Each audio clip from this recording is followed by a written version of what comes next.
इस बीच हमारे साथ सुप्रीम कोर्ट के एडवोकेट विराग गुप्ता जी भी जुड़ गए हैं। विराग जी, बहुत स्वागत है आपका सबसे पहले तो इंडिया न्यूज पर। विराग जी, मैं आपसे समझना चाहूंगा इस पूरे कानून को लेकर, जिस तरीके से अब ये कानून बन चुका है पूरी तरीके से, यानी कि अब ऑनलाइन गेमिंग या यूं कहे कि ऑनलाइन सट्टा लगवाना प्रतिबंधित हो गया है, लेकिन इसको सुप्रीम कोर्ट में चुनौती देने की बातें निकलकर सामने आ रही है। किस तरीके से आप देखते हैं और किस तरीके से चुनौती अब इस फैसले को दी जा सकती है, विराग जी? देखिए, देश में शायद ये एक ऐसा कानून पहली बार है जिस कानून की प्रस्तावना और उद्देश्य में ही लिखा हुआ है कि ऑनलाइन गेमिंग की वजह से भारत में आतंक पोषण, भारत में गैर कानूनी गतिविधियां, बच्चों को दिक्कतें, टैक्स चोरी और ये सारी बातें हो रही हैं। तो पहला सवाल ये उठता है कि ऑनलाइन गेमिंग का जो कहर है वो नोटबंदी के बाद और कोरोना के बाद फैला है देश में। तो पिछले 8 सालों में सरकार ने क्या किया, ये एक बड़ा सवाल है। दूसरी बात है कि अभी तक सरकार ने 2 काम किए थे। पहला कि इसको गेम ऑफ स्किल्स और गेम ऑफ चांस के बेसिस पे क्लासिफाई किया था, जिस क्लासिफिकेशन को खत्म कर दिया गया। और दूसरी बात, आईटी इंटरमीडिएट रूल्स में चेंज करके और इन कंपनियों को इंटरमीडिएट का दर्जा देकर सेल्फ रेगुलेशन की बात की गई थी। वो सारी बातें खत्म करके अब एक नया वर्गीकरण किया गया है। लेकिन इस नए वर्गीकरण के बावजूद भी जो ई स्पोर्ट्स और सोशल गेमिंग है उनमें अभी भी पैसे का लेन देन जारी रहेगा पर्दे के पीछे से। अब 3 बातें आती हैं महत्वपूर्ण, जहां पर इस कानून में कोई कदम नहीं उठाया। पहली बात कि 18 साल से कम उम्र के बच्चे जो माइनर हैं वो कोई भी एग्रीमेंट नहीं कर सकते हैं, तो उनको कोई भी गेम खेलने की इजाजत कैसे दी जा सकती है, पहली बात। दूसरी बात कि विदेशी जो कंपनियां हैं उन कंपनियों से जो टैक्स चोरी हो रही है उसको वसूलने के लिए क्या किया जाएगा। तीसरी बात, देश के कई राज्यों में इस बारे में कानून है। संविधान की 7वीं अनुसूची के अनुसार ये राज्यों का विषय है सट्टेबाजी, लॉटरी और जुए से संबंधित बारे में कानून बनाने या टैक्स वसूलना। तो राज्यों के साथ परामर्श क्यों नहीं किया गया है? तो मुझे लग रहा है, अच्छा, एक सबसे बड़ी बात है कि सुप्रीम कोर्ट में ये मामले चल रहे हैं और लगभग 2.5 अरब करोड़ रुपए की जीएसटी चोरी का भी मामला पूरा चल रहा है। तो अब सरकार ने वहां पर बोला है कि हमको जवाब देने के लिए, एडिशनल एफिडेविट फाइल करने के लिए समय दे दिया जाना चाहिए। तो हमें लग रहा है कि हड़बड़ी में, आपाधापी में इस कानून को लाने से नुकसान ज्यादा ना हो जाए। कैसा ना हो कि ऑनलाइन गेमिंग को कानूनी मान्यता मिल जाए और मर्ज वाली चीज खत्म नहीं हो और देश की अर्थव्यवस्था को ज्यादा नुकसान हो, टैक्स चोरी की हम वसूली नहीं कर पाए। ये चिंताजनक बातें। जी, ठीक है।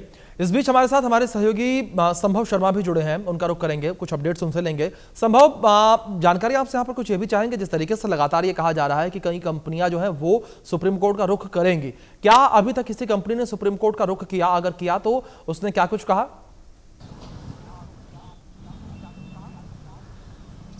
जी देखिए, इसमें एक पहले 1 अगस्त की एक बहुत महत्वपूर्ण सुनवाई थी सुप्रीम कोर्ट में, और वहाँ पर बहुत इम्पॉर्टेंट ऑब्जर्वेशन जस्टिस सूर्यकांत और जस्टिस जयमाल्य बख्शी की बेंच, एडवोकेट विराग गुप्ता अच्छे से समझ रहे होंगे मैं क्या कह रहा हूँ। वहाँ पर उस सुनवाई के दौरान जो सुप्रीम कोर्ट की 2 जजेस बेंच ने एक नोटिस इशू किया, और नोटिस इशू करने के साथ साथ ये कहा कि केंद्र सरकार एक तरह से क्या इस पर कदम उठाएगी, उसके लिए भी एक तरह से केंद्र सरकार से कहा, जो वकील थे केंद्र सरकार के, उनसे कहा कि उसके लिए डायरेक्शन लें। ये 1 अगस्त की बात है। उसके बाद पार्लियामेंट से ये जो पर्टिकुलर एक्ट है ये पास होता है, ऑनलाइन गेमिंग एक्ट 2025। राष्ट्रपति की मंजूरी मिलने के बाद अब ये कानून है, ये लॉ ऑफ द लैंड है। इसमें 3 चीज़ें हैं। इसमें एक तो ई स्पोर्ट्स की बात की गई है, दूसरा सोशल गेमिंग की बात की गई है, तीसरा रियल मनी गेम्स की बात की गई है। यहाँ ये इंपॉर्टेंट है समझना कि जो रियल मनी गेम्स हैं वो कंप्लीटली बैंड हैं यहाँ पर, लेकिन अगर ई स्पोर्ट्स और सोशल गेमिंग की बात की जाए तो उन्हें सरकार ने प्रमोट करने की बात कही है। और चूंकि हमारे साथ लॉ के एक्सपर्ट विराग गुप्ता एडवोकेट जुड़े हुए हैं, वो और डिटेल में इसे समझा पाएंगे कि जो बिल हैं उसके प्रोविजंस क्या हैं। लेकिन साथ ही साथ मैं आपको बता दूं, एक पब्लिक इंटरेस्ट लिटिगेशन PIL कल दिल्ली हाई कोर्ट में समझा पाएंगे। वो हमारे स्पोर्ट्स एडिटर मनोज जोशी जी हमारे साथ बड़े हुए हैं। मनोज जी भी कुछ सवाल पूछना चाह रहे थे विराग जी से। मनोज जी। विराग जी, मेरा आपसे एक सवाल यह है कि जिस तरह से ड्रीम 11 पर टीम बनाने को लेकर इसे माननीय सुप्रीम कोर्ट का जो फैसला आया था, गेम ऑफ स्किल इसे कहा गया, और उसके अलावा मैं अब कुछ पुराने डिसीजंस आपको बता रहा था कोर्ट के।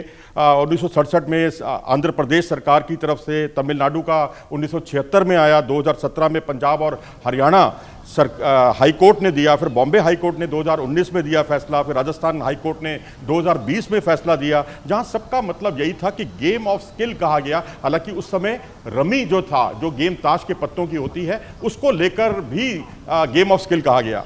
तो लेकिन अब सवाल यहां पर मेरा सबसे बड़ा ये है आपसे विराज जी कि क्रिकेट का खेल पूरी तरह से गेम ऑफ स्किल कैसे हो सकता है? बेशक देखिए, हम माननीय सुप्रीम कोर्ट के फैसले पर कोई ऐतराज नहीं जता रहे हैं और ना हमें उसका हक है, लेकिन आप बताइए, टॉस क्या आपके हाथ में है? मौसम कैसा रहेगा, क्या वो आपके हाथ में है? वहां कौन सा स्किल आ रहा है? अंपायर क्या फैसला दे रहे हैं, क्या वो आपके हाथ में है? क्या इंजरी, प्लेयर्स की जो इंजरी हो रही है, कौन इंजर्ड हो जाएगा, क्या वो सब आपके हाथ में है? तो क्या ये पूरी तरह गेम ऑफ स्किल है या इसको बनाने की कोशिश की गई? इस पर एक आम आदमी भी जानना चाहता है, तो मैं भी जानना चाहूंगा कि आप क्या कहते हैं इस बारे में। देखिए, आपने जो बातें बोली हैं पूरी तरह से सही हैं।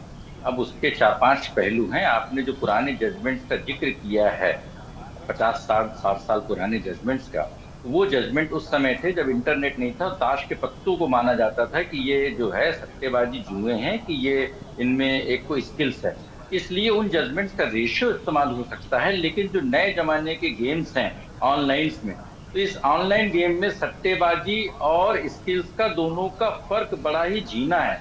और दुर्भाग्य की बात है कि जो नया कानून बना है उसमें कहीं पे भी जो सोशल गेमिंग है उसको ढंग से डिफाइन नहीं किया गया। तो अब जो आशंका है कि जो फॉरेन कंपनीज हैं, ऑफशोर कंपनियां हैं, वो विदेशों से अपना काम करती रहेंगी, और जो ई स्पोर्ट्स कंपनी जो ऑनलाइन आरएमजी हैं, जो रियल मनी गेमिंग कंपनियां हैं, वो सोशल गेमिंग के आड़ में अपना कारोबार चालू कर देंगी। ये एक बड़ी बात है। दूसरी बात, आपके अभी एंकर साहब बोल रहे थे कि 20,000 करोड़ रुपए का सालाना का जो घपला हो रहा है, ऐसा नहीं है। आज की रिपोर्ट है कि यूपीआई के माध्यम से ऑनलाइन गेमिंग में महीने में 10,000 करोड़ रुपए खर्चे हो रहे हैं। 10,000 करोड़ रुपए भारत से महीने में, इसका मतलब भारत में सालाना 1,20,000 करोड़ रुपया सिर्फ यूपीआई के माध्यम से जा रहा है। ये दूसरी बात है जो कि समझने जो बड़ी इंपॉर्टेंट बात है। तीसरी बात कि जो सरकार ने नए कानून में स्किल्स का और चांस का फर्क खत्म कर दिया है, जिसके आधार पर अभी तक हाई कोर्ट और सुप्रीम कोर्ट में फैसले हो रहे थे, और हाई कोर्ट सुप्रीम कोर्ट में फैसले इसलिए हो रहे थे क्योंकि कानून में स्पष्टता नहीं थी।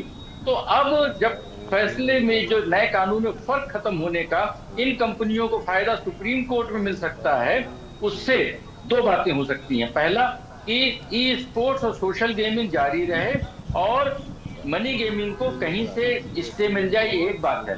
दूसरी बात, इन कंपनियों के खिलाफ जो जीएसटी की डिमांड है, 58,000 करोड़ रुपए का जो इनकम टैक्स का चोरी का मामला है, उसमें इनको अगर फायदा मिल गया तो देश के युवाओं को जो नुकसान हो रहा है ठीक है, उसके साथ साथ देश को बड़े पैमाने पर क्षति हो सकती है। एक महत्वपूर्ण बात, देश के चीफ इकोनॉमिक एडवाइजर ने बोला है कि हमारे युवाओं को नौकरी के लिए योग्यता की, स्किल्स की, मेंटल और फिजिकल हेल्थ की जरूरत है, अच्छी हेल्थ की जरूरत है, लेकिन सोशल मीडिया, ऑनलाइन गेमिंग और जंक फूड के त्रिकोण ने उनको बर्बाद कर दिया है। प्रश्न इस बात का है कि केंद्र सरकार इस त्रिकोण को रोकने के लिए, जो हमारी जनसांख्यिकी बेनिफिट को लेने के लिए क्या कदम उठा रही है, और राज्य सरकारों से परामर्श किए बगैर इस कानून को लाने की ऐसी क्या हड़बड़ी थी। ऐसा तो नहीं कि ट्रंप और चीन और टिकटॉक और ये जो यूएस टैरिफ है, इस पूरे मैटर को डाइवर्ट करने के लिए हड़बड़ी में कानून लाया गया। ये बातें, और अभी जो संभव जी बता रहे थे कि 1 अगस्त को जो नोटिस जारी हुई है, उसमें एक फर्दर चीज बता रहा हूं कि एक दूसरा मामला चल रहा है जस्टिस पारदीवाला की बेंच में, जहां पर सरकार ने एडिशनल एफिडेविट फाइल करने की इजाजत मांगी है, और उसमें फैसला जल्द आना है, जहां पर लगभग 2.5 अरब करोड़ रुपए की जीएसटी चोरी का मामला चल रहा है।